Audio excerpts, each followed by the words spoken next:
Please welcome Mayor Byron Brown.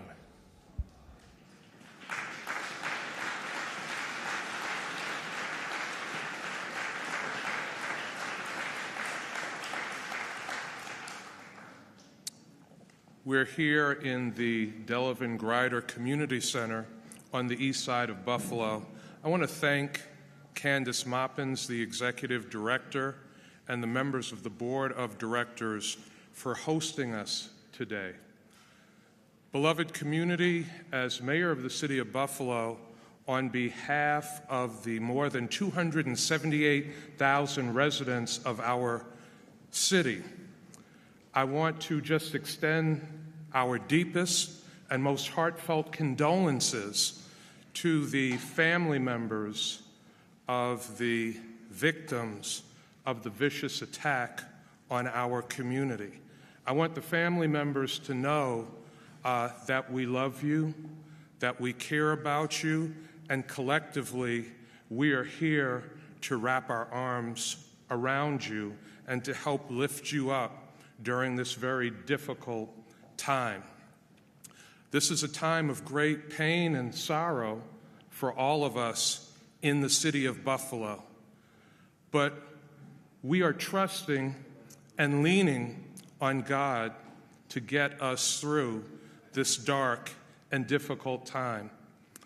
We are very thankful that in the midst of this darkness, we have a president and First Lady who care deeply about our community and communities all across the country. President Joe Biden and First Lady Dr. Jill Biden are people with extraordinary compassion and empathy. They wanted to be here for this community.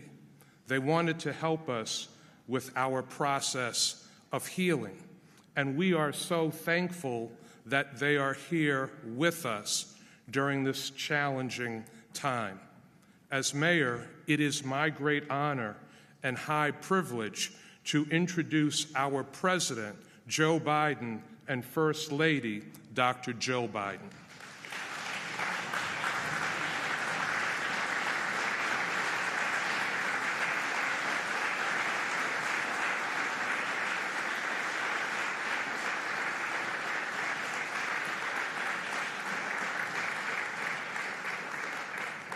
Before I begin, Jill would like to say a few words. I just wanted to say thank you to the families for opening up your hearts to us and for letting us be with you today. So God bless you, and thank you for allowing us to be with you. Yeah.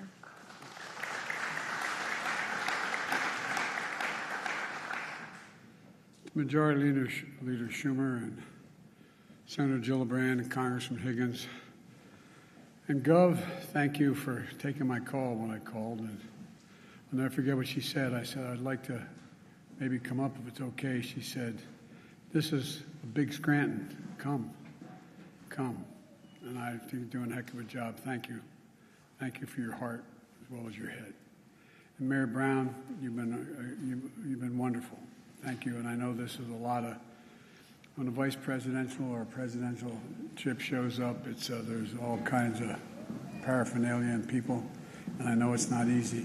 I want to thank your law enforcement officers for not just what they did in this crisis, but for accommodating us, and all the elected officials and law enforcement officers, first responders, and faith leaders that are here today. Jill and I have come to stand with you, and to the families, we've come to grieve with you. It's not the same, but we know a little bit what it's like to lose a piece of your soul. When you lose a son, a daughter, a husband, a wife, a mother, a father. The feeling of having that, as I said to some of you when we talked privately, you feel like there's a black hole in your chest you're being sucked into, and you're suffocating, unable to breathe. That's what it felt like, at least to us, and I'm sure some version of that feels that way to you. The anger, the pain, the depth of a loss that's so profound. We know it's hard to believe, and you're probably not going to believe it, but I can tell you now, from from our personal experience and many others who we've met, the day's going to come, it will come, when your loved one brings a smile as you remember him or her. As you remember her, it's going to bring a smile to your lip before it brings a tear to your eye. It takes a while for that to happen. It takes a while. It might take more than a season. But our prayer for you is that that time comes sooner or later, but I promise you it will come. As a nation, I say to the families, we remember them. We've been reading about them. We visited the memorial where they show the love for them, and you've all shown by the supermarket.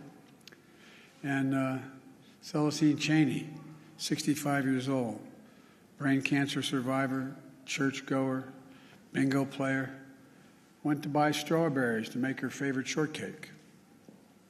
A loving mother and a grandmother. Roberta Drury, 32, beloved daughter and sister, moved back home to help take care of her brother after his bone marrow transplant. She went to buy groceries for dinner.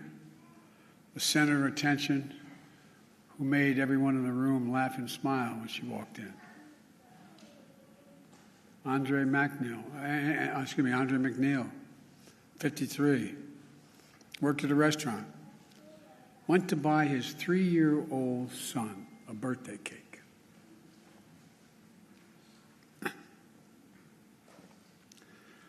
His son's selling a birthday. Ask him, where's Daddy? Catherine Massey, 72, a writer and an advocate, who dressed up in costumes at schools and cut the grass in the park and helped in local elections, the glue of the family and the community. Marcus Morrison, 52, school bus aide, went to buy snacks for a weekly movie night with the family, survived by his wife and 3 children and a stepdaughter, the center of their world. Hayward Patterson, 67, father, church deacon, fed the homeless at the soup kitchen, gave rides at the grocery store to neighbors who needed help, putting food in the trunk of others when he took his final breath. Aaron Solder, 55, retired Buffalo police officer for 3 decades. 3 decades. Loved electric cars. Hero who gave his life to save others on a Saturday afternoon. And had that man not been wearing that vest that he purchased, bulletproof vest, a lot of lives would have been saved. A beloved father and husband. Geraldine Talley, 62, expert banker and known for her warm, gentle personality, a friend to everybody, devoted mother and grandmother. Ruth Whitfield, 88, beloved wife, mother, grandmother, great-grandmother, sang in the church choir, a caretaker of her husband, bringing him clean clothes, cutting his hair, holding his hand every day she visited him in the nursing home. Heart as big as her head. Pearl Young, 77, a mother, grandmother, missionary of God, public school teacher, who also ran the local food pantry. Loved singing, dancing, and her family. And all 3 are injured. Zaire Goodman, 20, shot in the neck but fighting through it.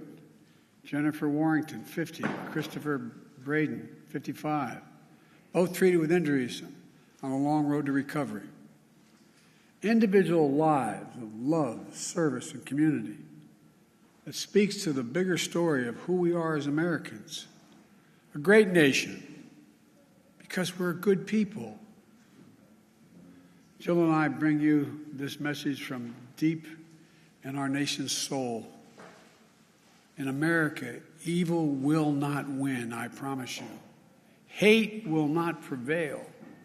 And white supremacy will not have the last word. For the evil did come to Buffalo. It's come to all too many places. Manifesting gunmen who massacred innocent people in the name of hateful and perverse ideology rooted in fear and racism. It's taken so much. 10 lives cut short in a grocery store. Three other wounded by a hate-filled individual who had driven 200 miles from Binghamton in that range to carry out a murderous, racist rampage that he would live stream to the world. What happened here is simple and straightforward. Terrorism. Terrorism. Domestic terrorism. Violence inflicted in the service of hate and the vicious thirst for power that defines one group of people being inherently inferior to any other group. A hate that through the media and politics, the internet, has radicalized, angry, alienated, lost, and isolated individuals into falsely believing that they will be replaced, that's the word, replaced, by the other, by people who don't look like them, and who are, therefore, in a perverse ideology that they possess and being fed lesser beings. I and all of you reject the lie. I call on all Americans to reject the lie. And I condemn those who spread the lie for power, political gain, and for profit. That's what it is. We've now seen too many times the deadly and destructive violence this ideology unleashes. We heard the chants, "You will not replace us," in Charlottesville, Virginia. I wasn't going to run, as the senator knows, again for president. But when I saw those people carrying, "You will not replace us," accompanied by white supremacists and carrying Nazi banners, that's when I said, no. And I, honest to God, those who know me, Chuck, I wasn't going to run for certain. But I was going to be darned if I was going to let anyway. I'm going to get going. Look, we've seen the mass shootings in Charleston, South Carolina, El Paso, Texas, and Pittsburgh, last year in Atlanta, this week in Dallas, Texas, and now in Buffalo, New York. White supremacy is a poison. It's a poison running through it really is. Running through our body politic. And it's been allowed to fester and grow right in front of our eyes. No more. No more. We need to say as clearly and forcefully as we can that the ideology of white supremacy has no place in America. None.